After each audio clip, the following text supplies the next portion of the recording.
பிறந்த குழந்தைக்கு வந்து பெயர் வைக்கிறப்ப பார்த்தீங்கன்னா, நெறைய என்ன பண்றாங்கன்னா, என்ன நட்சத்திரத்தில பிறந்திருக்குது, அந்த நட்சத்திரத்தினுடைய அதிபதி யார், அந்த நட்சத்திரத்திற்குரிய எழுத்துக்கள் என்ன அப்படிங்கிறத பார்த்து, அந்த எழுத்துல வரணும் அப்படிங்கிற மாரியான ஒரு அமைப்புல வந்து பெயர் வைக்கிறதுக்கான ஒரு வழக்க முறைகள் உண்டு இங்க.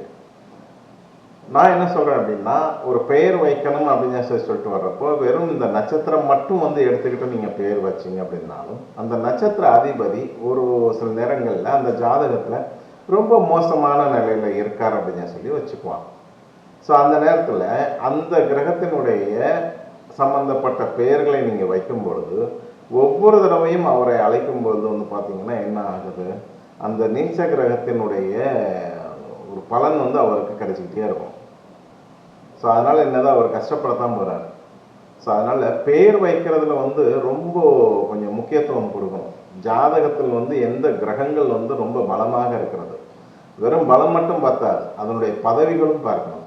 எந்த கிரகம் வந்து நல்ல பதவி பெற்று நல்ல பலமும் பெற்று இருக்கிறதோ, அந்த கிரகத்தினுடைய சம்பந்தப்பட்ட எழுத்துக்களோ அல்ல அந்த கிரகங்களுடைய சம்பந்தப்பட்ட பெயர்களோ வந்து நீங்க வைக்கிறதுங்கிறது எப்போ எப்போ கூப்பிட்டாலும் சரி அந்த பெயரை சொல்லி அந்த குழந்தைகளுக்கு அவங்களுக்கு ஏற்றத்தையே கொடுக்குமே தவிர தாழ்வுகளை கொடுக்காது அப்படின்னு சொல்லி சொல்ல முடியும்.